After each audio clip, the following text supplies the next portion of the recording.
So be sure you grab one of the leis and also sunglasses. So be sure that you grab the sunglasses as well. We want to try to make this as informational, but we also want to have some fun while we're here too. And I think the town halls that we've had previously have been really good. So we hope to kind of build on that and really have a good time, but also be able to share some information with you all. This is a way that we can communicate with you, and also the communication goes both ways. So we want to tell you what's going on, but we also want your feedback as well. So we're interested in that. So let's see. One of the things, we're just going to look at today's agenda. We're going to talk primarily about the strategic health plan. We want you all to know what's going on and kind of give you an update based on the feedback that you had given to us previously. Sandra's also going to give you a benefit update. Scott's going to give you a communication update. And then Eileen's going to talk about the Wellness Committee efforts, and we're going to then give out the Walk Across Texas Awards. Then we're going to have a break, and that was actually based on some feedback that we got at the last town hall. Could y'all please put a break in? So we've got a break. And then we've got a little bit of a, I guess you could say an icebreaker, talking about the match game. So we'll explain more about that when we get closer to it. And then Randy's going to talk about Zika, and we're going to address the questions that we got from staff, the ones that you submitted to us online. So we'll answer those and any other questions that you all may have at that point, and then we'll wrap it up. We've had a lot of planning, right? We've gone through a lot of meetings and things of that nature, but really basically, why do we need a strategic plan? Well, it provides a roadmap of the future direction of the organization. So it basically just tells us, you know, what we need to focus our efforts on, what direction we need to be going into, and those things we should focus on. It includes priorities, and I'll get into that later, but these are really areas in which we need to focus our efforts. Also goals, which are broad statements about long-term change that we plan to achieve. So we've got some goals listed. And we have objectives, and the objectives are really how we're going to reach our goals. And that's all outlined in the plan. I don't know, have any of you reviewed the strategic plan? This is what it looks like. It is online. It's bound. It's got some really great information in it. And a lot of hard work went into this, and you all can be proud of it because a lot of your feedback's in there. So this is our strategic planning process. You know, we went through tons and tons of meetings, it seems like. We just really wanted to get as much input as we could. And this is our timeline, and I show this because as a graphic just to show the time frame and the effort that really went into this process. So way back in February of 2016, we actually started with employee town hall meetings. Do you all remember those? And back in February, we had 2 last year. So we started, and actually Sandra gave an update on, we had a employee survey at that time, and Sandra gave the results of that. And then we formed our strategic planning committee, and it was a very challenging process, but a lot of good came out of it. Then we also looked at how we were going to really just start the process, what we were going to do. When we got into it, we said, you know, if we're going to go ahead and do a strategic plan, and this plan is going to be for 5 years, let's really look at our mission, vision, and values. It hadn't been updated for years and years, and let's really see if it's relevant to what we're currently doing right now. And we realized it really wasn't. We really felt like it needed to have some modifications to it. So we revised our mission. So then we sent that over to the United Board of Health. They said they liked it, they approved it, and we went on to look at data. So we did an internal SWOT analysis, that's strengths, weaknesses, opportunities, and threats. And you guys gave a lot of great feedback through that process. We also did an environmental scan, which means that we just got a lot of data from a lot of different sources, and I'll go into that later. We did a stakeholder survey. So stakeholders are those people basically that we do business with. They are all of our elected officials, they're the county commissioners, they're our boards, they're faith-based organizations, they're daycare centers, they're just everybody that we touch, school districts. So we got their input as well. And then we also, at that point, we were ready to kind of really look at what we needed to set as the priorities. So we picked 5. Then we looked at developing our goals. That was in October. We had another town hall meeting in November. That was the one we actually had the video with, for those of you that remember that one. And we did a goal objective exercise and got some great feedback from you all. And then we decided on our objectives. We sent over a draft of the plan to the United Board of Health in January of this year. It was then open for public feedback. So we had an article in the newspaper. It said, hey, give us your feedback from everybody in Galveston County. We got some feedback, and then the final plan was approved by the board in March. And now we're here today to talk about what we're going to do from here. So I wanted just to talk about some of the things that you guys brought up in your employee feedback and all the meetings that we had. So basically you said, let's look at increasing the awareness of GCHD programs and services, because a lot of times we go out and nobody really knows what we do. We work a lot behind the scenes. I know when I give presentations, a lot of times I'll give a presentation about every department in the health district. Our staff does that as well when we have orientations. And the thing that we hear so much is, gee, I didn't know you guys did all that. So that was one of the things that you all noted as well.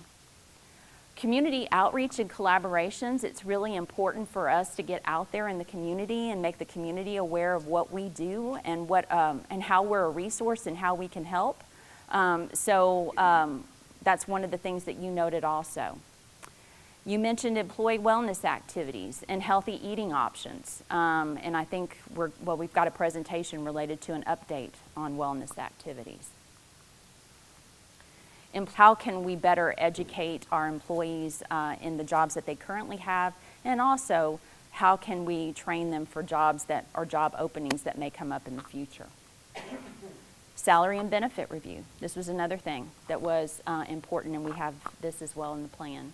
Flexible scheduling was also mentioned. Additional funding opportunities. We have limited funds, so how can we look for other funding opportunities out there?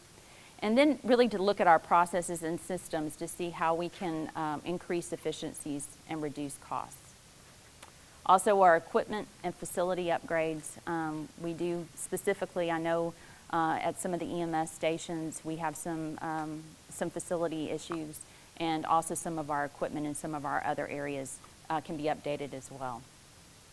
So from our outside parties, from the stakeholders, this is the feedback we got. They said they had a high level of satisfaction for GCHD services, and the questionnaire or the survey that we sent out was a 10-question survey. We really basically wanted to know, how long have you dealt with GCHD? What has been your experience? Did you know that we did everything that we do? And what did you think about your experience? How would you rate us? So primarily they said they did have a high level of satisfaction for the interactions that they had with us. But also, they said the same thing that you guys said, which was really a limited awareness of the GCHD services and programs. Really didn't know that we do as much as what we do. Also, to identify opportunities for expansion of programs and services. So some of them listed things that they thought would be beneficial for us to do, maybe to expand upon areas that we're already currently doing and how we can reach out even more. Education and awareness. Specifically what was mentioned was restaurant inspection scores, for example, and perhaps revising the rating system. That was some feedback that we received. And then also food service training for our food service establishments. How can we make the food preparation process safer? How can we train people in order that they know that, the good handling techniques? Customer service was also an issue. I think that's throughout the board. It's an area that at times people have issues with if they don't have a pleasant experience. They mention customer service issues. And identifying and implementing new programs and services in collaboration with stakeholders. So if there's people that we can partner with, and primarily maybe to address obesity or to look at how we handle food deserts within the county. That was one area to look at. So based on all of this, we did a SWOT analysis, as I had mentioned, and we came up with strengths, weaknesses, opportunities, and threats in categories. And so the strengths and weaknesses are really internals. We wanted to look at what really internally are our strengths and what are our weaknesses. And externally, we wanted to look at what are our opportunities or our threats. So in the strengths, this is what we came up with. The leadership is supportive of employee engagement, and hope you all are seeing that in your day-to-day operations, is that we want to encourage employee engagement and try to do that. That we have a dedicated, experienced, and competent staff.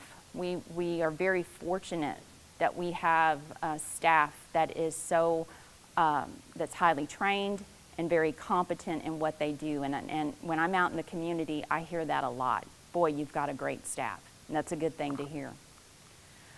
Internal controls, we have what we think is really some good internal control processes in place.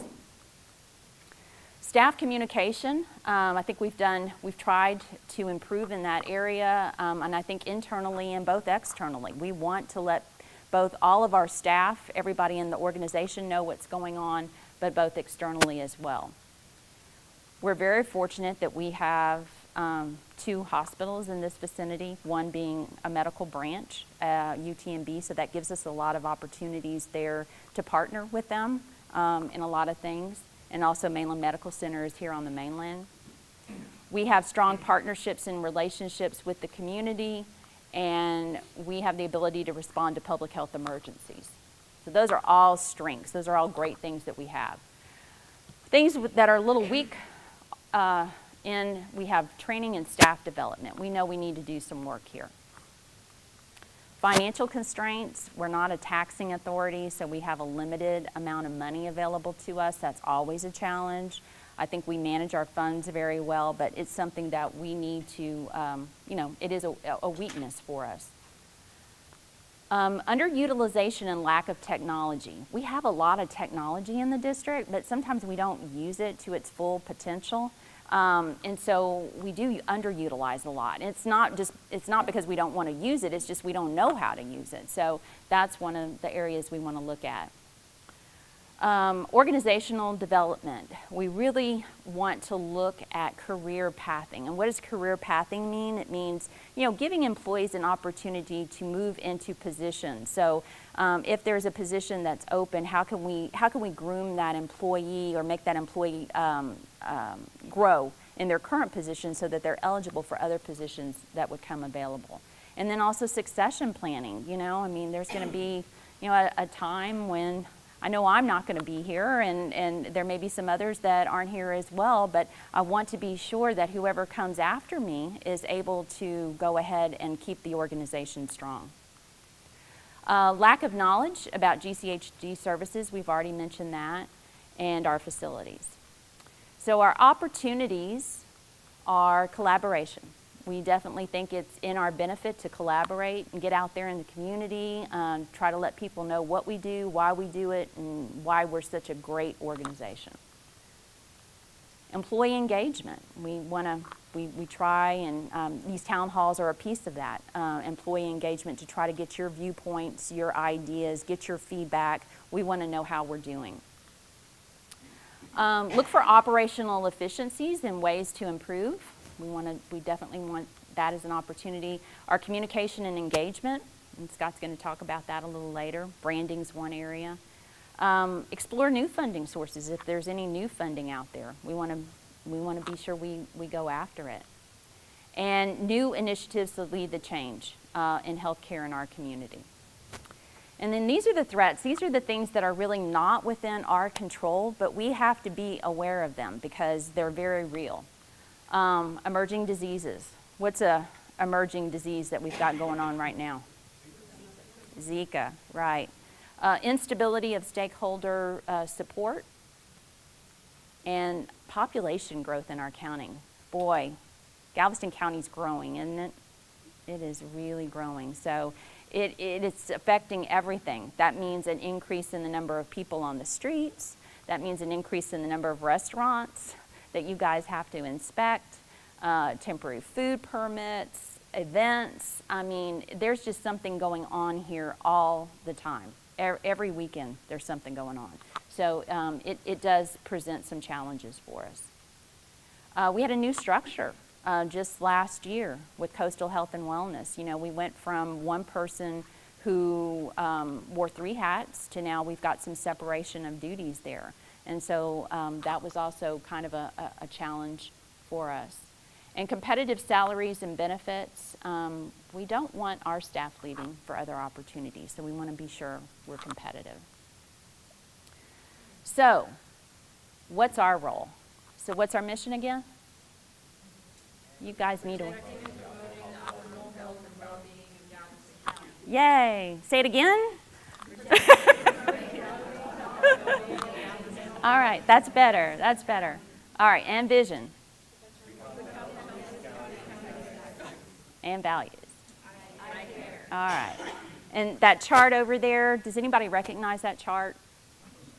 It is, thank you, Eileen. It's the 10 essential public health functions. That's why we do what we do, because we deal with public health, and we are required to provide those 10 essential public health functions. Those are actually even in the United Board of Health bylaws. So, and one of those functions is to have a competent workforce. Public health workforce. Okay, so we went through this whole strategic planning process. So what did we learn?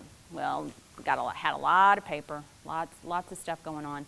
But we looked at the Texas roadmap, actually a county roadmap, that they do a survey every year, or actually not a survey, they do data. They have compiled all of this data. And they do health rankings of all the counties in Texas. And anybody have an idea of what the ranking is for Galveston County as of 2017? There were 243 counties that were ranked. So where do you think Galveston County ended up? Where in that mix? Just a guess. Just a guess. 4. Huh? 4. Oh, that would be good, but no. We would love to be in the top 10, but no. No. 17. No. Higher? 95. 95. So we've got some work to do, right? We want to, if we're going to become the healthiest county in Texas, we've got some things we need to address. Now, the good news with that is that out of that number, that's really data from the last 3 years. So that doesn't take into consideration all the new stuff that we've implemented and some of the things that we're currently doing. So hopefully we'll come up in those rankings as we go forward. We also looked at health and safety issues that we need to address in our community. What do you think are some of the health issues that we need to address in our community? Any ideas? Obesity, right? Mental health is another one. Substance abuse. STD is a big one, yeah. Diabetes, right. Yeah, all of those, actually. Everything out there were things that we saw that we needed to address. And what are some of the safety issues, you think? Driving. Driving and maybe what? Doing what while you're driving? Texting. And Texas just passed a ban, didn't they? Signed the ban to prohibit texting. So that's a step in the right direction. What other things do we have as far as safety? We also have some rallies here occasionally. Motorcycle. EMS is aware of that. Yeah, we've got motorcycle rallies here, and we want to stress motorcycle safety.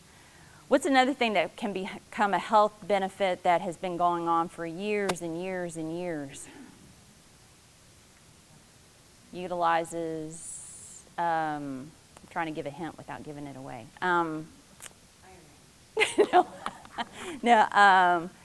Some people go outside and do it.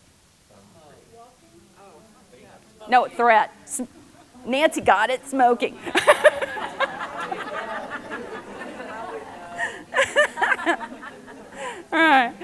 So yes, smoking. Smoking is a threat, and but also it's even expanded a little bit more now. What's the youth doing related to smoking? They may not be smoking cigarettes. Vaping, right. So vaping is another issue, and actually from some of the literature that we've seen, that can have even more nicotine in it than a typical cigarette can. So it is something, and there's not a lot of literature on that now, but I think it is something the schools are going to look at as well. Issues that are important to our employees. We definitely got some really great feedback from all of the employees, and so we try to incorporate that as well into the plan. And we also learned that planning and communication is really key to achieving future goals. If you don't plan, if you don't communicate along the way, if you're not open to changing course, you really you may not get to the point that you want to be at. So we really noticed that that's something we need to take into consideration. So let's get into the meat and potatoes of the strategic health plan. So we've got basically 5 priorities that we set.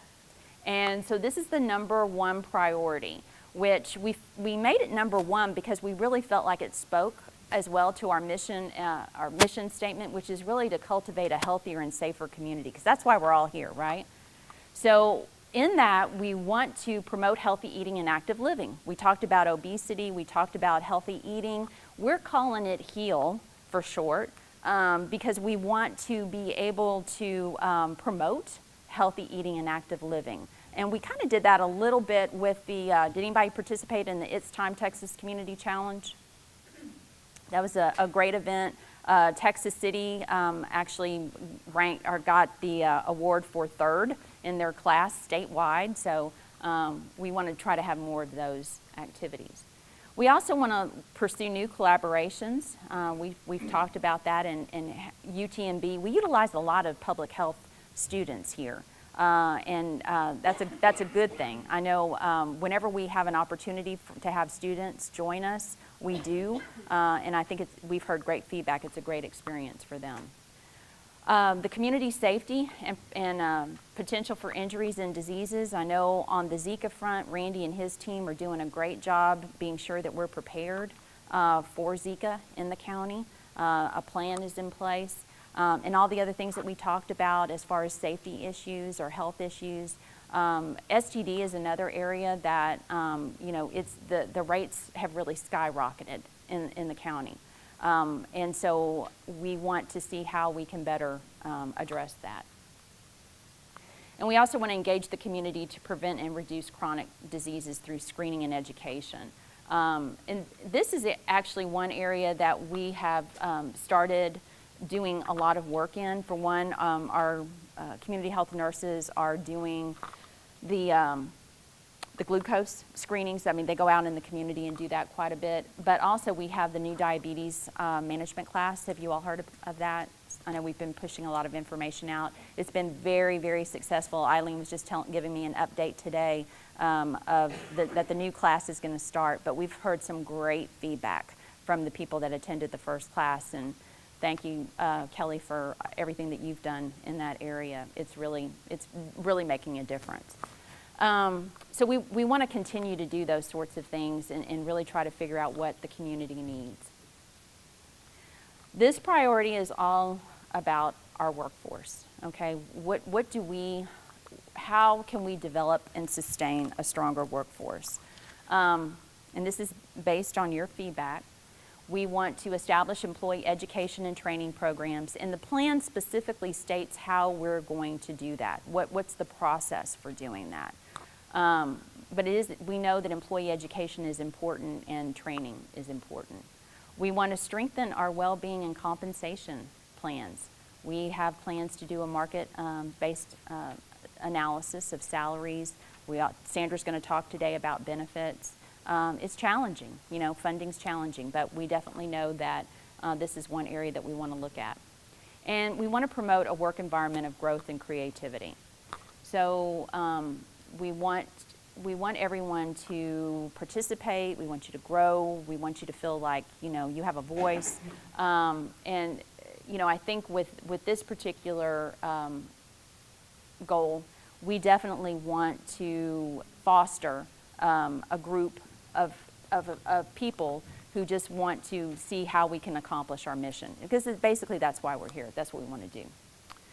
The priority 3 is all about finances. So we need to look at our financial system and structure to be sure that we're solvent in the years ahead. And in doing this, we need to improve internal and external communication of financial reporting. A lot of what we hear is that people don't really understand the way we're structured financially. And I get that because we do have a lot of arms and legs. We've got this program that's funded through a grant. We've got another program that's funded through a city. We got another program that's funded through the county. I mean, we're all over the place. So I think that what we want to do is try to make it a little more understandable for not only the public, but also for those, so that everyone understands their budget and their funding source. We want to look at ways in which we can increase our revenues or strengthen our revenues and also reduce our costs. So just kind of look at some cost savings if they're there. And we want to evaluate our public health services for cost effectiveness, efficiency, and community needs. So there may be a service that we're doing right now, and maybe it's not as much in need of as a service that may be more important. So maybe we need to shift gears. Maybe we've got a lot of resources over here, but really, we need to shift some of our resources into another area. I'm not talking about from program to program, but I'm talking about within that program. So say there's something going on in a certain grant-funded area, what does that focus need to be? And we also need to establish a long-term plan to maintain reserves. That's called the rainy day fund. So to be sure that if we are hit by a hurricane, if this building is hit by a tornado, we don't have a place to work, what are we gonna do? Priority number 4 is all about communication and how we can better communicate with the public and our staff. So we want to increase awareness of what we do. That was one of the comments that we got. I don't know what you guys do. What do you do? So we want to be able to market our services, and we want to look at branding as well. We want to ensure effective and timely communication with public and stakeholders. And then this is the last priority. It's to strengthen operational processes and infrastructure. So we want to review what our current processes are to determine how we can maximize efficiencies. This is kind of what we were talking about before. We want to explore ways in which we can better utilize technology to improve our workflow. That was another area. We want to assess our facilities to assure continuation of those services that we need to provide. And this one is the last one in this priority, but we want to achieve National Public Health Accreditation. Does anyone know what National Public Health Accreditation is? Okay. It's really like, do you know what JACO is? Okay. It's kind of like JACO, but for a public health department. So this is just another added level. It's like a certification, but it shows that your health department or the health department that you're associated with has achieved the highest level of standards. That's what we want. That's the creme de resistance. So we had an implementation plan. A workshop was held with managers to establish how we're going to get all this done. So we talked about what activities we need to accomplish, a target date for each activity, and we talked about the resources that we need in order to do all the things that we just talked about. And we have designated a lead staff person that's responsible for each one of those priorities and goals and objectives that you saw, because out of each of those goals there's an objective. So we want to be sure that we stay on track and that we accomplish what we said we were going to accomplish. All of these things in the strategic health plan also have dates associated with them. That's to keep us on track to be sure we stay there. And we also are going to give quarterly updates. We want to let you all know where we are at in the process. We want to let our board know where we're at in the process. It's all about, again, communication and letting you know what we're working on and how we can make things better. I know a lot of you are, concerned just about prices and what the plans are and stuff like that. So I just wanted to give you as much information as I have right now. But first off, did anybody participate in the Healthy Initiative Star Wellness that came last week or 2 weeks ago? Oh, that's a good amount. Did you all get your results yet? Yeah? No? Okay. For the most part, most everyone got theirs like within the first week and a half and stuff, so that's good. We're going to be sending you an email to follow up just to make sure that you guys know what to do next, going online and entering all your stuff and doing that health questionnaire so you can get your $150. Anyone that doesn't or isn't aware of the $150 Healthy Initiative, definitely call HR. We can give you more information on that. If you didn't take advantage of it when Star Wellness was here, you can go to any provider that's in our network and get those tests. They are free to you.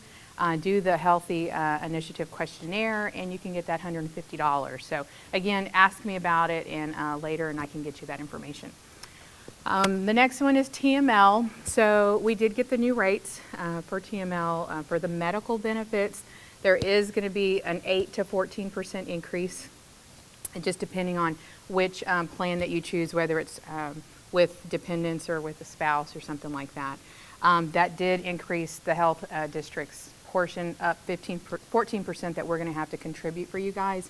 If you are on the health plan just by yourself, you know that you don't have a premium, we pay for that. So that did increase for us, so it is spread across everyone's plan for that. The dental and the vision did not go up, but that is something we're looking at. I don't know what changes are going to be made yet. We haven't got that information, and we'll present that to you during open enrollment period when we have those information sessions. But one thing that we are exploring also is Care Here. Is anyone familiar with Care Here in the county? Okay, well right now Galveston County employees use that, as well as the City of Galveston employees. Basically, it's another program that we would have kind of supplemental to TML.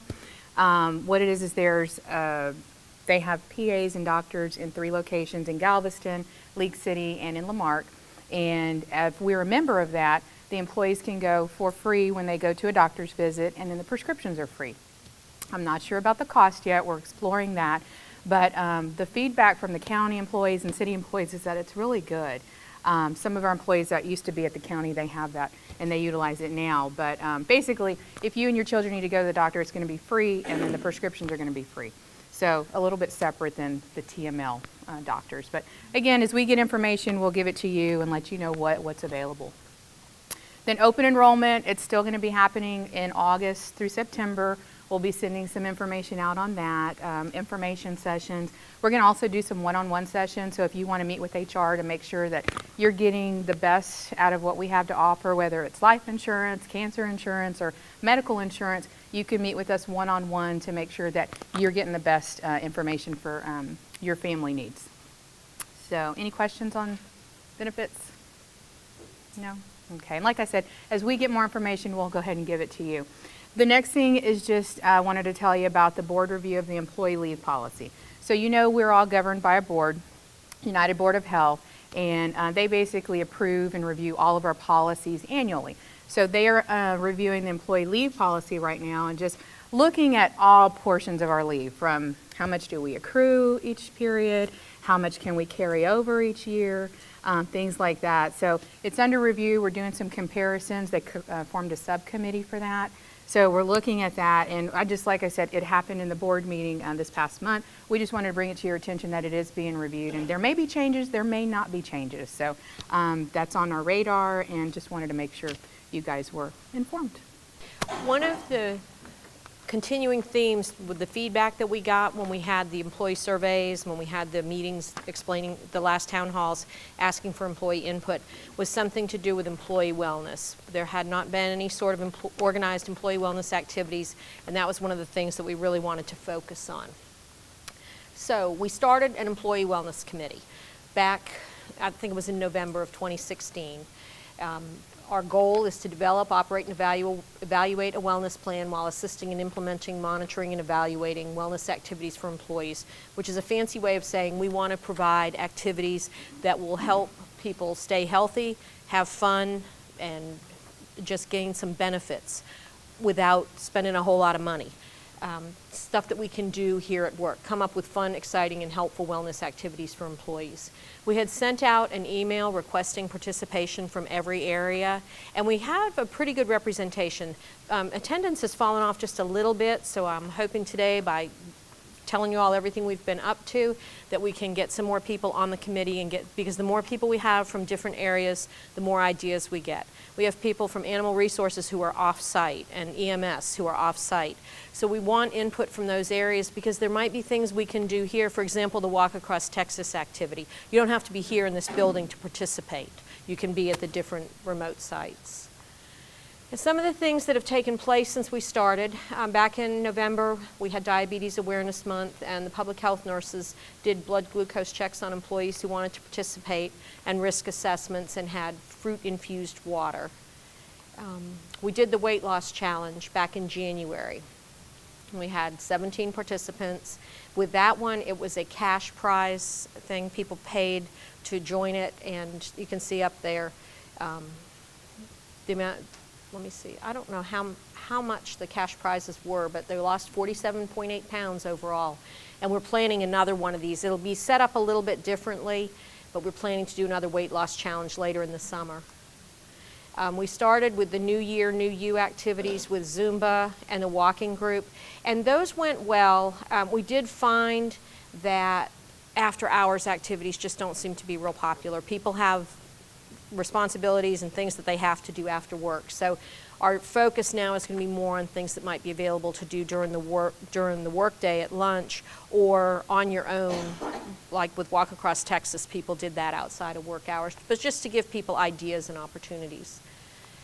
And the Chat and Chew, those sessions were here in the break room, and that's one of the things that it's difficult because off-site people can't access it. However, those, if you'll see up there, most lessons were available in video format on the employee Facebook page. So we tape things like that, and the upcoming things that we're going to be doing, we tape whatever we can, and then Scott puts them up so people can take advantage and watch them. The It's Time Texas Community Challenge, which they had talked about earlier, and that's something that HEB sponsors around the state every year, so we'll be participating in that again next year. The Walk Across Texas, which we had done it a few years in the past, did it last year, and then did it again this year.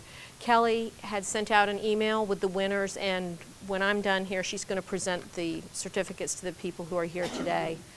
We did a snow cone midpoint celebration for that, and that just wound up on Monday of this week. Adopt a Highway, we've had one event on April 15th. The next cleanup is going to be June 24th. And Jen, I don't know if Jen's here today, but she had sent an email out this past week with detail. I think she sent the Eventbrite invitation, and she's going to be sending out more details on that. And what's coming up? The employee snack bar. What the Wellness Committee looked at doing was providing healthy breakfast options for employees. The way we're going to do this is through donations. The Wellness Committee is going to set it up and then provide these things, fruit for 50 cents, oatmeal for 50 cents, and protein and cereal bars for 75 cents. It's on the honor system. It'll be set up in the break room.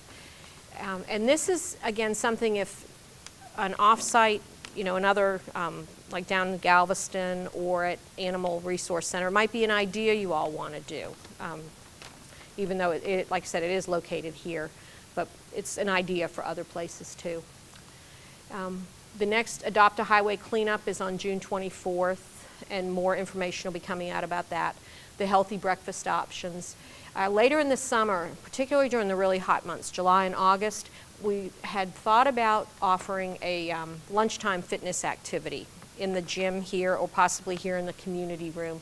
Probably a walking in place kind of thing, sort of a midway between aerobics and walking. But it's so hot outside in the summertime, a lot of people don't want to leave at lunchtime. So we thought about offering a 30-minute activity during the lunch hour, a couple of days a week.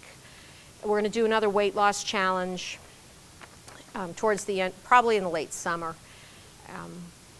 And that will be not only having an organized challenge, we're also going, WIC is going to help us with some classes on eating. If any of you went to Brittany's chat and chew sessions, they were very well received, and she had some really good information, things like how to eat healthy in fast food restaurants, that sort of thing.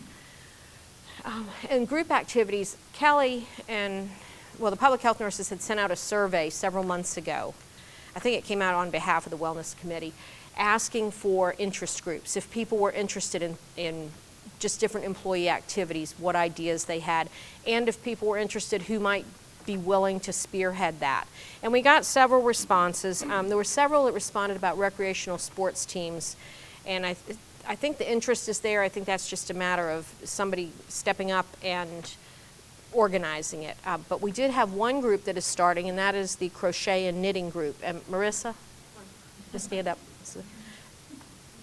The first meeting will be next Thursday between 11:30 and 12 over in the big break room. We were going to hint about getting some couches and chairs and a nice... But yeah, we're going to be in there. There's only a couple of us that are going to be there. Jasmine's one of them. I think Nikki is going to... There's Nikki. Nikki's going to try to make it next week as well. But anybody of any experience level is welcome. If you've never touched a crochet hook, have no idea what it looks like, we're more than happy to have y'all come and we can teach y'all. I've been doing it for 20 years. It's fantastic. I was part of a group online. Therapists actually prescribe this to people with anxiety issues and disorders. Veterans with PTSD, they post on this group all the time saying, I was having an attack today and I started doing my crocheting and within a short period of time I calmed down. It's a fantastic thing. And you get a blanket or a beanie or, down here you can't really use scarves and beanies as much as up north, but you get this beautiful piece of art that you made. So it's really something enjoyable to do.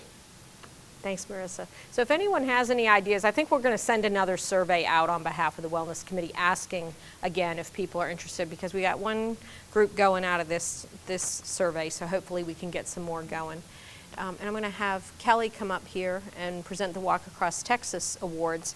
One additional thing I wanted to add that wasn't in the slides, for the diabetes classes, Kelly started the second session yesterday, and the participation's been excellent. Those are open to anybody in the county, so if you have any family members who might benefit from it or any employees, because we've had a couple of employees express interest in it, and type 2 diabetes affects, I bet everybody in here has at least one family member or a couple of friends who are affected by it. So spread the word. The participation has been very good, and you all are welcome. Anyone in here is welcome to attend.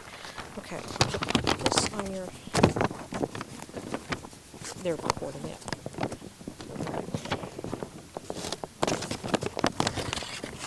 Put on your badge, and this goes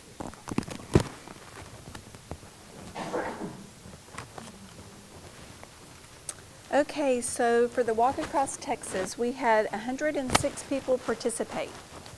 So next year, hopefully more people will jump in and participate, but we had a first, second, and a third place winner.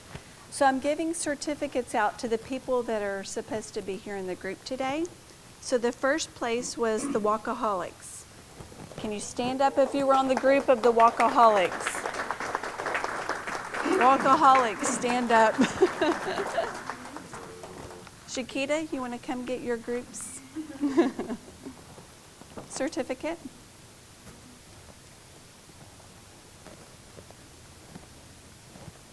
Good job. And for the Walkaholics, the person that walked the most for the team was Marcia George. Is she here?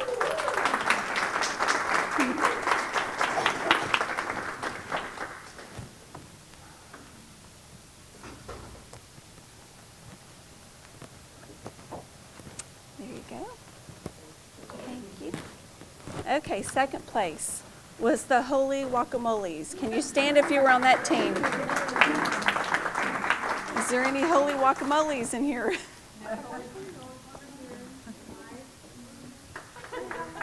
Okay. You can come and get your team's award. And there's another one for you because you walked the most miles for your team. So you can come collect both of these.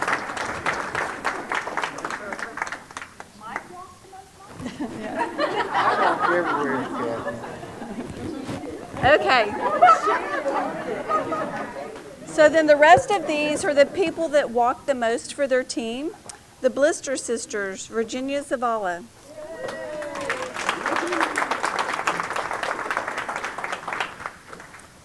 The Pacemakers, Wendy Jones.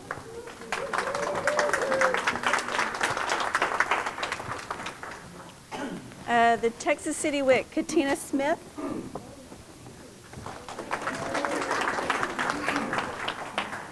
And then Pacemakers again, Greg Wilson.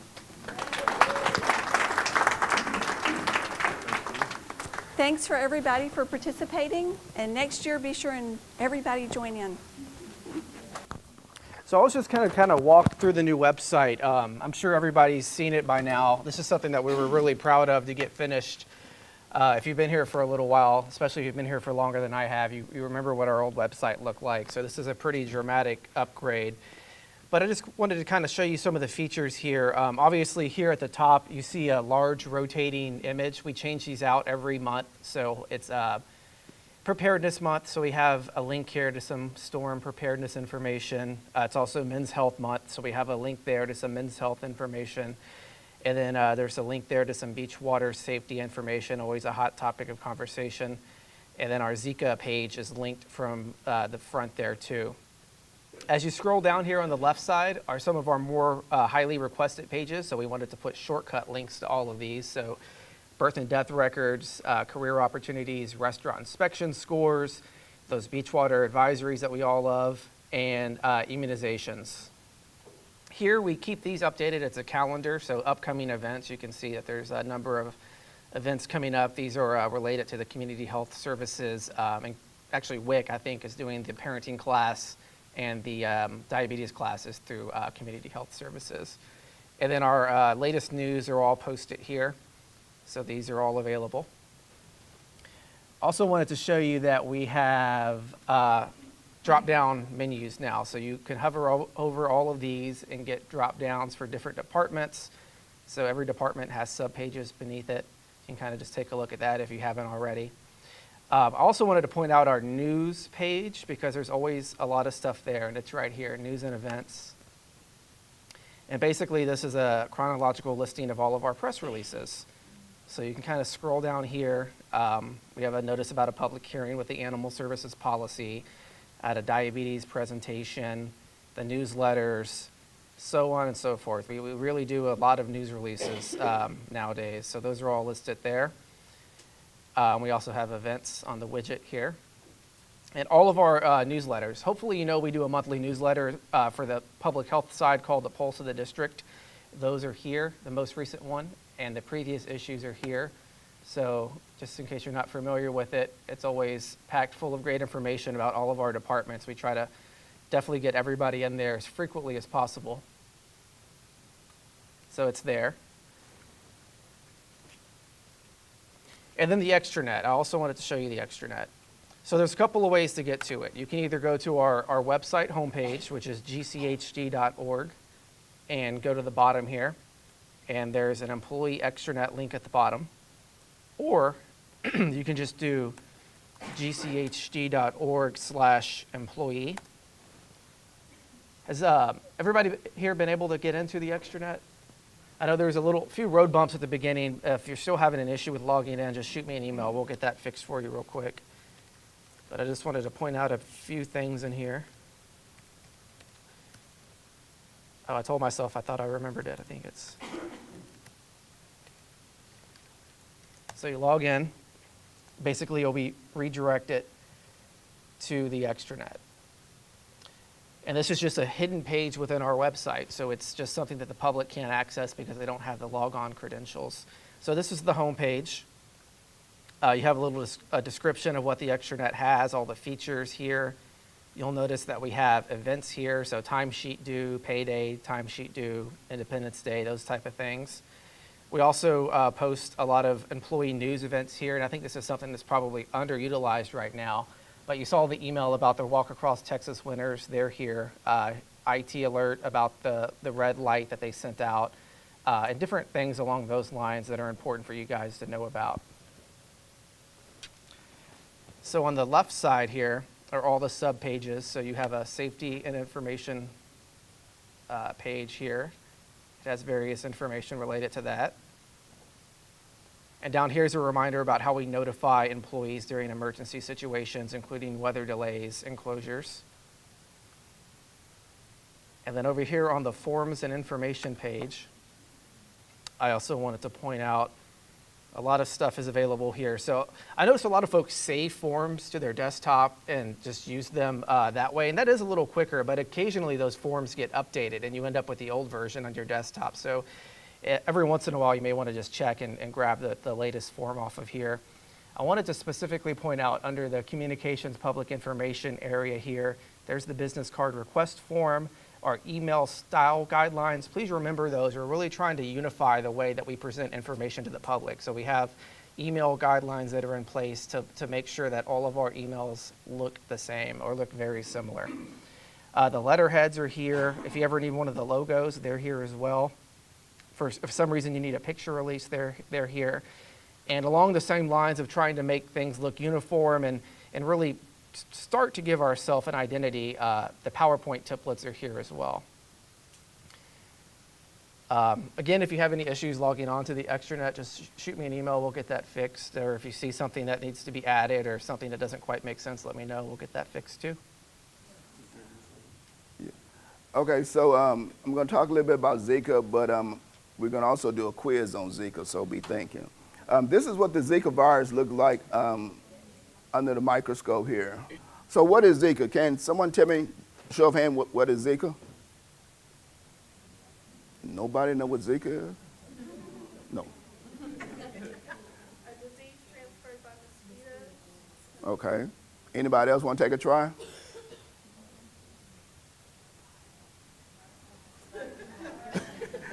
Okay, Zika is a disease caused by a virus that spread to people primarily through the bite of an infected Aedes mosquito. Okay, so where was Zika first discovered? Anybody else want to try? Africa. Anybody else? Somebody said? Brazil. First discovered in Uganda in the Zika forest. And so the first human case of Zika was detected in 1952 in the Zika forest. So how the Zika come about is that researchers took a monkey, put it in a cage, and put it in the Zika forest. When they went back to check on the monkey was acting strange. So after they did their research, they found the monkey was infected with some type of virus. And so they named it Zika because of the Zika forest. So that's where the name comes from. Okay, if somebody can tell me the 4 symptoms of Zika, main symptoms. Fever, rash, conjunctivitis, and joint pain. Ooh, yes, yes. Way to go. So she get a pretty little bag. So fever, rash, joint pains, conjunctivitis, red eyes. And so normally people with this that get infected with Zika have mild symptoms and they last probably about a week. And you can see the different areas what we talked about. So the mosquito here, this is the Aedes aegypti mosquito. This is Aedes albopictus. This is the one we're concerned with that's transmitting the virus now. Is the Aedes aegypti. So this is the joker here. And this mosquito here actually like to bite you around your ankles. You'll find him around your house. He'll be in your house. He'll be under your house. He likes to hang low and bite you in the peak hours, which is like morning or afternoon is when he normally bites. Or she. 5 ways Zika can be transmitted. Show of hands. Anybody can tell me? Not you. Not you. Can anybody tell me? Go ahead, Andy. Either by sexual contact, blood transfusion. Okay, that's true. Go ahead. What are the other two? Breastfeeding? Pregnancy. Okay, let's see. So mosquito bite, pregnancy, sex through blood transfusion, and a laboratory can sometimes get infected if they poke themselves. Give Andy a gift there.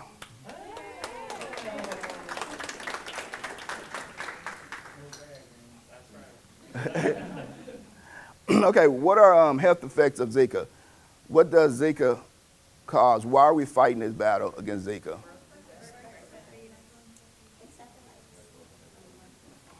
You said birth defects?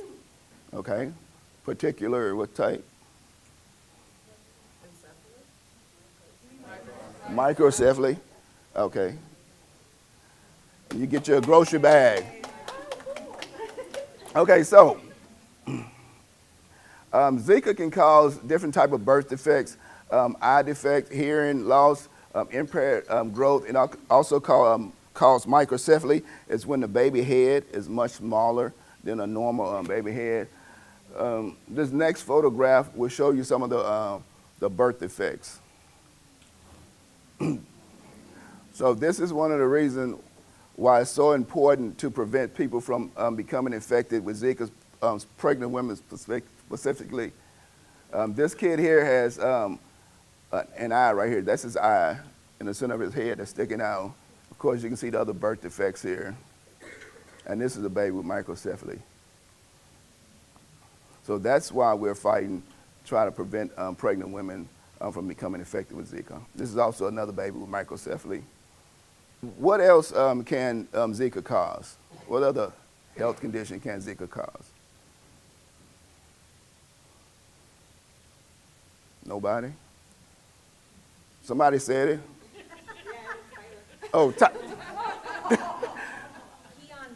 okay. Okay, so what is it?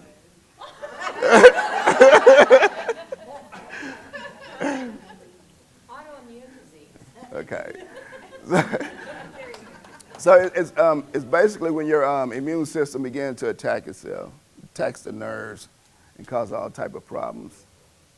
GBS, we talk about pregnant women and Zika, but this here GBS can happen to any one of us.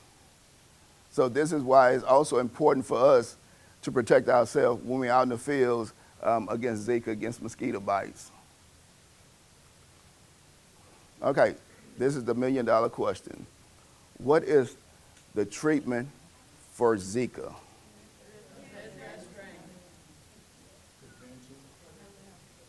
Somebody says no treatment? Who said no treatment? Oh, it's no treatment. You're right. Okay, so it is no treatment for Zika. Basically, it's just supportive care. Bed rest, fluids, medicine, aspirin. So it is no treatment. Okay, do we have infected mosquitoes here? Mosquitoes infected with Zika in Galveston County? Do we have infected mosquitoes? Yes, no? Infected with Zika? Okay, so we have no known infected mosquitoes here in Galveston County that have Zika. But we do have the species, the Aedes aegypti. We do have that mosquito here in Galveston County. But as we know right now, none of them are infected. And one thing I wanted to mention earlier is the female is the one that actually infects you. So ways that you can prevent yourself from becoming infected is to wear repellent, EPA approved repellent, long sleeve, long pants when you're outside. If you're in the house, keep your air conditioning running, keep your screen, make sure your screen don't have holes in it, your windows are not open. And also turn off any containers that may contain water in your house. It only takes a cap full of water for mosquitoes to breed. So that's very little water for mosquitoes to breed. So when you're around your house, make sure you have buckets or anything with water to turn them over. In Galveston County, we're preparing for any type of Zika outbreak. And so we've put together a Zika response team. It consists of EPI, preparedness, environmental, community nurses, WIC, STD, compliance, mosquito control, and so forth. Here, other GCHD staff. So that'll be you guys. If we were to have a Zika outbreak, there's no way that the two programs, EPI and preparedness, and these programs here, we don't have enough folks in there to respond properly to a Zika outbreak. So we'll be calling on some of you guys. So you may be working at the Animal Resource Center, but we may call you here to work at the phone booth. We may call you to do interviews. If you know how to draw blood, we may call you to draw blood. So if we were to have an outbreak, your job, day-to-day job duties may change. You'll be part of the response team. Okay, so that's the end of my presentation. Any other questions on Zika? Yes, ma'am.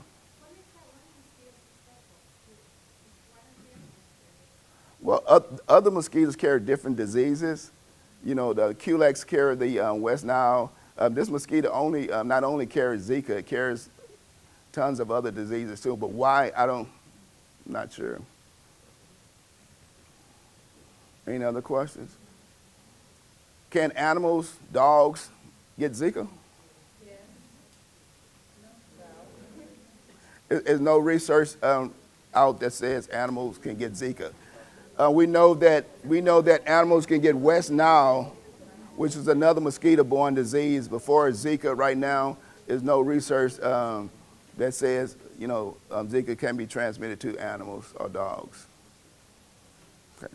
All right, well, that concludes my presentation. All right.